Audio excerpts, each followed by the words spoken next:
하나님 말씀입니다. 하나님 말씀은 누가복음 15장 11절로 32절까지의 말씀입니다. 함께 봉독하시겠습니다. 또 이르시되 어떤 사람에게 두 아들이 있는데 그 둘째가 아버지에게 말하되 아버지여 재산 중에서 내게 돌아올 분깃을 내게 주소서 하는지라. 아버지가 그 살림을 각각 나눠 주었더니 그 후 며칠이 안 되어 둘째 아들이 재물을 다 모아가지고 먼 나라에 가 거기서 허랑방탕하여 그 재산을 낭비하더니 다 없앤 후 그 나라에 크게 흉년이 들어 그가 비로소 궁핍한지라. 가서 그 나라 백성 중 한 사람에게 붙여 사니 그가 그를 들러 보내어 돼지를 치게 하였는데 그가 돼지 먹는 쥐엄 열매로 배를 채우고자 하되 주는 자가 없는지라. 이에 스스로 돌이켜 이르되 내 아버지에게는 양식이 풍족한 품꾼이 얼마나 많은가. 나는 여기서 주려 죽는구나. 내가 일어나 아버지께 가서 이르기를 아버지 내가 하늘과 아버지께 죄를 지었사오니 지금부터는 아버지의 아들이라 일컬음을 감당하지 못하겠나이다. 나를 품꾼의 하나로 보소서 하리라 하고 이에 일어나서 아버지께로 돌아가니라. 아직도 거리가 먼데 아버지가 그를 보고 측은히 여겨 달려가 목을 안고 입을 맞추니 아들이 이르되 아버지 내가 하늘과 아버지께 죄를 지었사오니 지금부터는 아버지의 아들이라 일컬음을 감당하지 못하겠나이다 하나 아버지는 종들에게 이르되 제일 좋은 옷을 내어다가 입히고 손에 가락지를 끼우고 발에 신을 신기라. 그리고 살진 송아지를 끌어다가 잡으라. 우리가 먹고 즐기자. 이 내 아들은 죽었다가 다시 살아났으며 내가 잃었다가 다시 얻었노라 하니 그들이 즐거워하더라.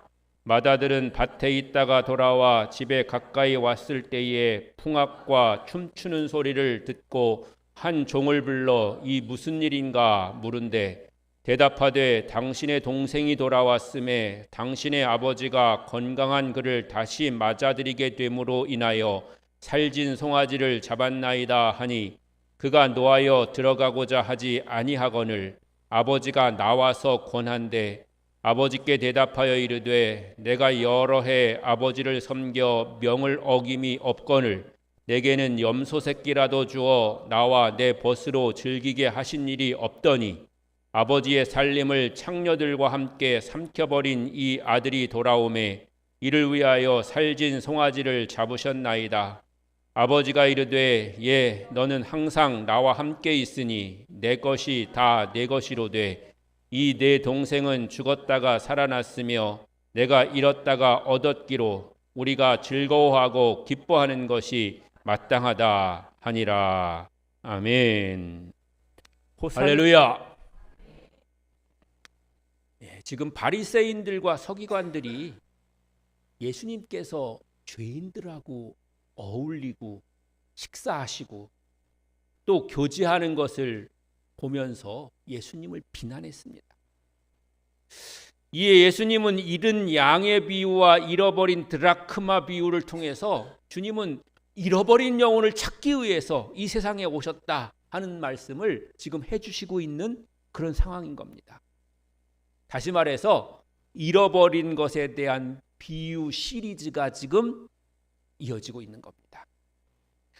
오늘 본문은 세 번째 비유로 잃어버린 아들의 비유입니다. 우리가 흔히 탕자의 비유로 알려진 이야기죠. 이 이야기가 가정에 대한 그런 의미를 나타내는 그런 직접적인 말씀은 아니지만 아버지가 나오고 즉 부모가 있고 큰아들이 있고 작은아들이 있고 우리 가정에서 일반적으로 일어날 법한 그런 이야기들이 여기에 들어 있습니다. 그래서 오늘 여러분과 함께 이 말씀을 통해서 우리 가정 속에서 일어날 수 있는 그런 일들에 대해서 다시 한번 돌아보면서 원래 이 말씀이 주시는 하나님의 뜻도 우리가 깨닫지만 우리 가정을 하나님의 가정으로 그 말씀 안에서 어떻게 잘 섬겨야 될지를 또한 깨닫고 기억하시는 그런 시간이 되시기를 바랍니다. 한 아버지에게 두 아들이 있었습니다. 어느 날 작은 아들이 아버지한테 찾아와서 이야기합니다. 아버지, 재산 가운데서 내게 돌아올 목을 내게 주십시오. 자녀들은 왜 그런지 모르겠어요. 지 아버지 건 다 자기 건 줄 아나 봐요. 그래가지고 자기 거라는 거예요. 자기한테 원래 올 거니까 나한테 그 몫을 달라는 거예요. 근데 당시에는 아버지가 자식들에게 유산을 나눠주는 거는 죽기 직전에나 할 수 있는 일이었고, 또는 죽은 후에 할 수 있는 그런 일이었습니다. 따라서 아버지가 살아있음에도 불구하고 작은 아들이 아버지한테 가가지고 유산을 요구하는 일은 아버지에게는 큰 모욕적인 일이었고 또 수치스러운 일이었습니다. 그럼에도 불구하고 부모의 마음은 자식을 이기지 못하잖아요. 그거 단순히 이기지 못한다고 표현했지만 자식이 잘 되고 하고 싶은 일을 하게 해주고 싶은 그런 마음이 부모들에게는 다 있잖아요. 그래서 그런 여러 가지 문화적인 사회적인 환경이 있음에도 불구하고 아버지는 두 아들에게 재산을 나눠줬습니다. 여기서 우리가 한 가지 팩트 체크를 할 거는, 우리는 작은 아들의 요구로 작은 아들에게만 재산을 나눠줬다고 그렇게 생각을 하게 되는데, 왜냐하면 작은 아들이 너무나 그런 큰 임팩트를 남겨가지고 생각하지만, 사실 작은 아들이 요구한 건 맞지만 아버지는 두 아들에게 각각 재산을 나눠줬습니다. 사실 그때 큰 아들도 유산을 받은 거죠.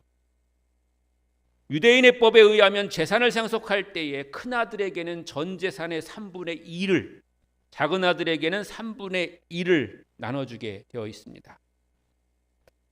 그런데 아버지가 살아있는 동안에 상속을 받으면 그 자녀가 그 재산을 마음대로 사용할 수는 없었습니다. 특별한 경우에 상속을 할 수는 있지만 그 재산을 마음대로 사용할 수는 없었다는 거죠. 그 재산을 이용해서 장사를 해서 이익을 남기더라도 그 이익을 아버지한테 돌려드려야 됐습니다.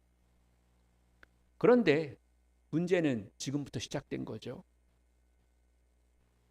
명의가 자기 이름으로 변했으니까 작은 아들은 아버지의 동의나 허락 없이 마음대로 자기 몫을 처분해버렸습니다. 그 후 며칠 후에 자신이 가진 재산을 다 모아가지고 먼 나라로 떠났습니다. 먼 곳으로 떠나기 위해서 그의 아버지가 피땀 흘려서 평생 일궈놓은 논밭과 땅을 다 매각해버리고 생명 같은 재산을 한순간에 팔아버린 것입니다. 작은 아들은 먼 나라에서 허랑방탕한 삶을 살아가면서 아버지에게 물려받은 재산을 허비하고 탕진하게 됩니다. 그는 이미 버젓이 살아있는 아버지에게 유산을 요구함으로써 아버지와 가문에게 수치를 안겨주었고, 거기에 더해서 아버지가 평생 힘들게 모은 재산을 허랑방탕하게 낭비함으로써 큰 잘못을 저지르게 된 것입니다. 그런데 설상가상으로 아들이 머물던 나라에는 큰 흉년이 찾아왔습니다. 먹을 것이 부족했습니다. 그렇게 되자 작은 아들은 생존의 문제에 시달리게 됐습니다. 작은 아들은 먹고 살기 위해서 돼지 치는 일을 하게 됐습니다. 유대인들에게 있어서 돼지는 부정한 동물입니다. 돼지고기는 줘도 안 먹고요, 키우지도 않습니다. 그러므로 돼지 키우는 일을 한다는 것은 아주 천한 일이고요. 돼지는 우리처럼 어디 농장이나 아니면 집 근처에다 키우는 게 아니고요, 저 먼 들에다가 키우게 되어 있었습니다. 본문은 계속해서 아버지를 떠난 작은 아들이 어떻게 인생의 밑바닥까지 내려가게 되었는지를 보여줍니다. 돼지를 치던 작은 아들은 먹을 것이 부족하고 굶주리게 되자 돼지들이 먹는 쥐염 열매, 즉 사료라도 먹고 배를 채우려고 했습니다. 그러나 흉년으로 인해서 흉흉해진 인심으로 그것마저도 그에게 주려고 하는 이가 없었습니다. 작은 아들은 들에서 키우는 그런 돼지보다도 못한 신세가 된 겁니다. 이 얼마나 비참합니까? 하나님 아버지를 떠난 인간의 실상이 바로 이와 같은 것입니다. 작은 아들은 굶주림 속에서 죽을 것 같은 순간 드디어 자신이 떠나온 아버지의 집을 떠올리게 됐습니다. 여태까지 집에 돌아갈 것이라고는 한 번도 생각해 본 일이 없습니다. 아버지 재산 다 팔아가지고 떠날 때는 내가 다시는 여기 돌아오지 않을 것이다, 이렇게 생각을 했겠죠. 먼 나라 가서 내 능력이면 충분히 여기보다 훨씬 더 큰 재산을 이루면서 잘 살 수 있을 것이다, 이렇게 자신만만했던 그런 둘째 아들이었습니다. 그런데 아버지에게는 이미 자식으로서는 도저히 해서는 안 될 그런 일을 저질렀고, 더 나아가서는 가산을 탕진했으니까 아버지나 가족들을 볼 면목이 없었습니다. 그런데 그럼에도 불구하고 이제 배가 고프고 굶어 죽을 신세가 되자 그는 자신이 유일하게 생존할 수 있는 길이 아버지 집에 돌아가는 길밖에 없다고 하는 사실을 깨닫게 된 거죠. 우리 아버지 집에는 양식이 풍족하고 품꾼들도 많지 않던가. 내가 여기서 굶어 죽는구나. 내가 일어나서 아버지에게 돌아가서 이렇게 말해야겠다. 아버지, 제가 하늘과 아버지께 죄를 졌습니다. 저는 더 이상 아버지의 아들이라고 불릴 자격이 없습니다. 그러나 그저 일꾼 중에 한 명으로 저를 받아주십시오, 이렇게 말하려고 한 거죠. 이와 같이 생각을 한 아들은 곧바로 일어나가지고 아버지가 있는 집을 향해서 출발했습니다. 참된 회개는 생각만 하는 것이 아니고요, 행동으로 옮기는 겁니다. 그는 머뭇거리거나 지체하지 않았고 곧바로 집을 향해서 발걸음을 재촉했습니다. 그리고 구체적으로 뉘우침을 표시하고 그 대가를 치르고자 했습니다. 아버지, 내가 하나님과 아버지 앞에 죄를 지었습니다. 아버지의 재산을 탕진했고 허랑방탕한 생활을 했고 또 부정한 짐승과 접촉하면서 살았습니다. 이렇게 하나님 앞에, 아버지 앞에 회개한 거죠. 참된 회개는 자신이 죄인임을 솔직하게 시인하는 것으로부터 시작하는 겁니다. 앞으로 잘할게요, 그걸로 끝나는 게 아닙니다. 당연히 앞으로 잘해야죠. 그런데 그동안 내가 뭘 잘못했는지, 무엇이 부족했는지를 우리가 깨닫고 시인하는 것으로부터 우리가 시작한다고 하는 것이죠. 또 더 이상 아버지의 아들이라고 불릴 자격이 없다고 인정했습니다. 즉 패역한 행동으로 부자관계가 깨졌고 상속분을 다 받아서 자기가 가지고 살았기 때문에 더 이상 주장할 권리조차 없다는 것. 그래서 이제 내가 아버지의 아들이라고 그렇게 불릴 자격도 없다고 그렇게 선언한 것이죠. 그리고 품꾼들 중에 하나로 써달라고 요청합니다. 즉 아버지의 아들이나 심지어 종으로도 합당하지 않고 다만 날품팔이로라도 써달라는 것입니다. 작은 아들은 이런 마음 가지고 아버지 집을 향해서 가게 된 거죠.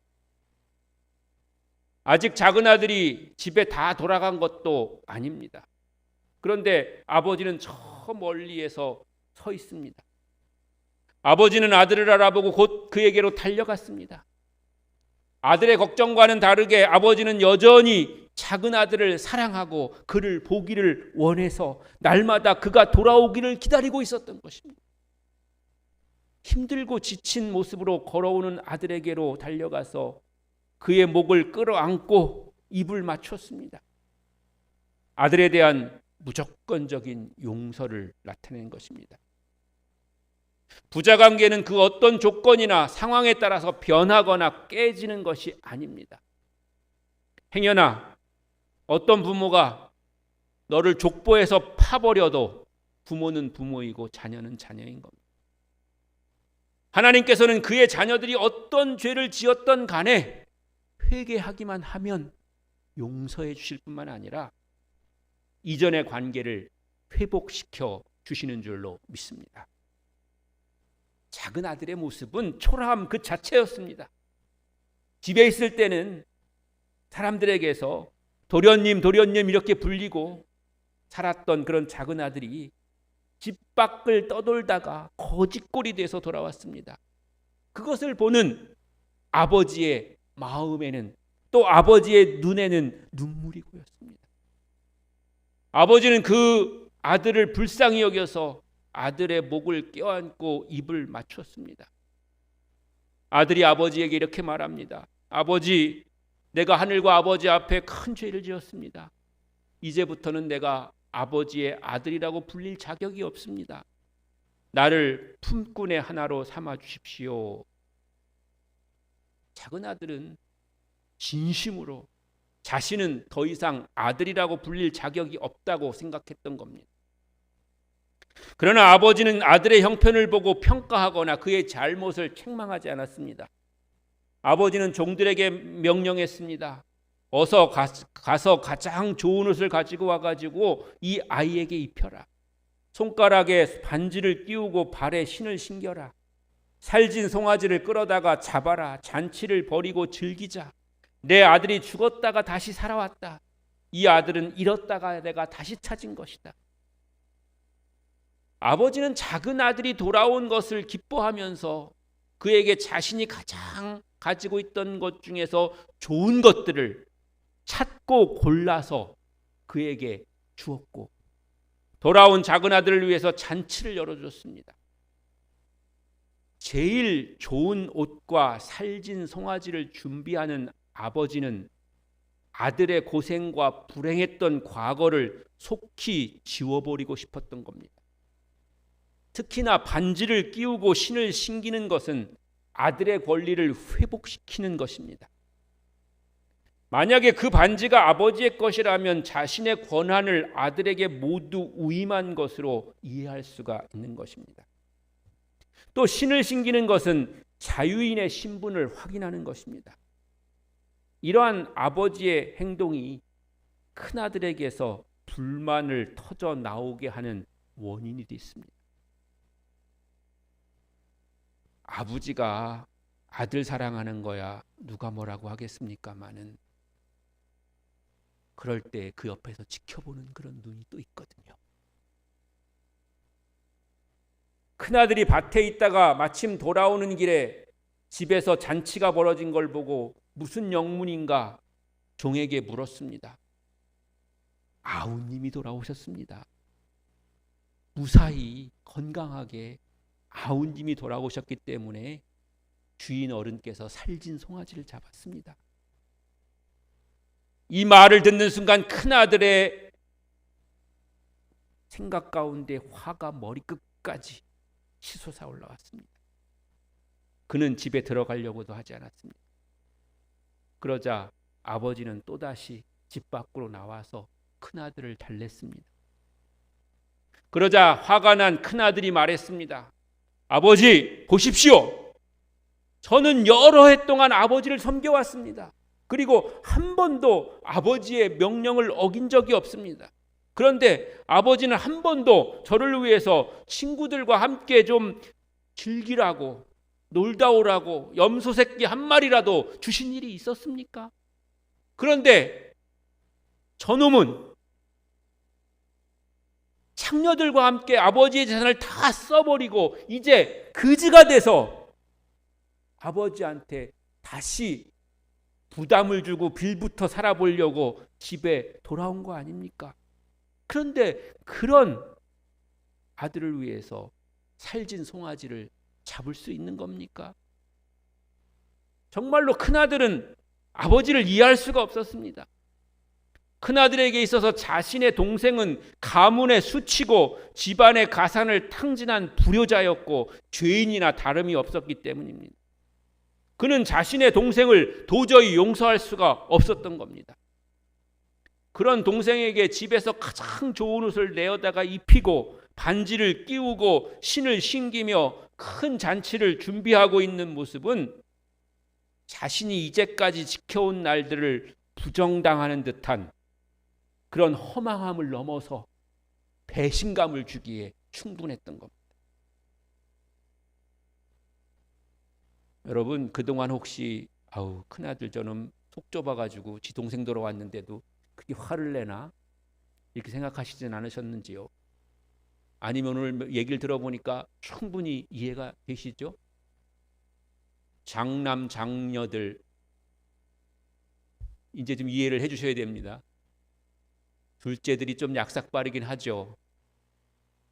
지 이익 챙기는 거 밟고 너무나 정확하죠. 그러나 좀 이해해야 될 필요가 있습니다. 아버지가 분노에 쌓인 그런 큰아들을 타일르면서 말씀하십니다. 아들아, 너는 언제나 나와 함께 있었으니까 내가 가진 모든 것이 다 내 거 아니냐. 이 동생 죽었다가 살아났고 잃었다가 다시 찾았지 않는 거냐. 우리가 즐거워하고 기뻐해야 되지 않냐. 예수님은 이 비유를 바리새인들과 서기관들에게 하셨습니다. 그들이 바로 큰아들과 같이 행동하는 자들이라는 것입니다. 하나님께서는 잃어버린 죄인들을 돌아오도록 하는 것이 작은 아들이 돌아온 것을 기뻐하는 아버지와 같이 기뻐하신다는 그런 이야기를 지금 해주시려고 하는 거죠. 그럼에도 바리새인들과 서기관들은 예수님께서 죄인들을 만나는 것을 비난하고 못마땅하게 생각했던 것이죠. 그런 이야기를 지금 하는 것입니다. 사랑하는 성도 여러분, 우리는 어떤 사람입니까? 아버지의 집을 떠나서 세상에서 허랑방탕하게 살아가고 있는 작은 아들입니까?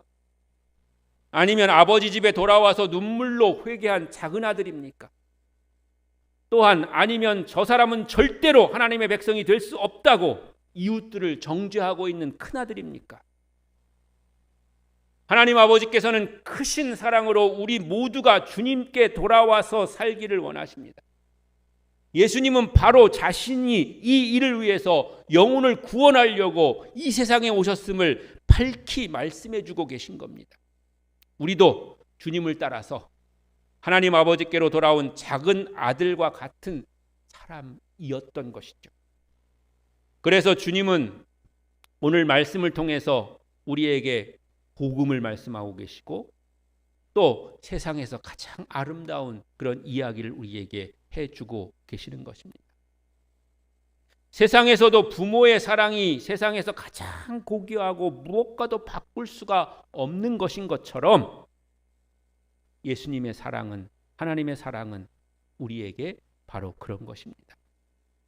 오늘 말씀의 주인공은 아버지이고 용서와 사랑에 관한 이야기를 해주시고 계신 것입니다. 성경 내용 자체의 제목을 정한다면 두 아들을 돌아오게 한 아버지의 사랑이라고 해야 될 겁니다. 집 나갔다가 돌아온 아들도 중요하지만요. 그 사람이 변화되는 것도 중요하지만 원래 집에 있던 아들도 변화되고 돌아와야 될 그런 아들이었다고 하는 것이죠. 오늘 말씀의 주인공이 바로 그런 아버지인 거고 그 아버지의 사랑이 우리 가운데 있다고 하는 것을 말씀해 주고 계시는 것이고요. 또 더 나아가서는 우리가 그 부모의 역할을 해야 되는 것이고 우리에게는 그런 아버지가 되시는 하나님이 계심을 믿고 따라야 될 줄로 믿습니다. 여러분의 가정이 그런 가정이 되시기를 바랍니다. 풍성한 사랑을 가진 부모가 되시길 바랍니다. 형제와 자매를 이해하고 격려하는 넓은 마음이 있으시길 바랍니다. 나의 환경과 처지에도 불구하고 부모에게로, 형제 자매에게로, 가정으로 돌아올 수 있는 참된 용기를 가지시기를 바랍니다. 돌아가신 저희 어머니에게는 3명의 자매가 있었습니다. 물론 형제, 남자 형제도 있었지만요. 3자매가 있었는데 그러니까 저한테 이모가 2명 있었던 거죠. 저희 어머니가 둘째였고 첫째 큰 이모가 있었고 저희 어머니가 있었고 셋째 이모가 막내 이모가 있었습니다. 그런데 막내 이모가 조금 옛날에는 형편이 좀 어려우셨었어요. 그래가지고 큰 이모네한테서 이렇게 돈을 빌려가기도 하고 그랬었습니다. 그런데 이제 그걸 잘 쉽게 잘 갚질 못하니까 막내 이모가 이제 언니들 집에 오기를 굉장히 꺼리는 거예요. 뭐 그럴 수 있잖아요. 그런데 저희 큰 이모부가 늘 그렇게 말씀하셨습니다. 그게 무슨 상관이냐? 뭐 빌려간 건 빌려간 거고 못 갚는 건 못 갚는 거지만 우리가 한 형제와 자매로 살아가면서 그것 때문에 서로 찾아가지 못하고 서로의 관계가 소원해지면 되겠냐? 그러면서 때로는 책망하는 그런 말씀으로, 때로는 위로하고 격려하는 말씀으로 늘 하셨던 그런 말씀이 기억납니다. 여러분, 우리가 하나님 안에서 행해야 할, 또 가져야 될 태도가 그런 것이 아니겠습니까? 우리의 형편과 상황이 어떻든지 간에, 또한 우리가 어떤 관계의 그런 모습을 가지고 있든지 간에 우리가 한 가정에 부모와 자녀 됐고 형제와 자매 된 것을 잊지 말고 그 사랑이 풍성하도록 우리가 늘 힘써야 될 줄로 믿습니다. 더 나아가서 우리 주변에는 아직도 우리와 같이 또 아버지의 품으로 돌아와야 하는 주님의 자녀들이 있습니다.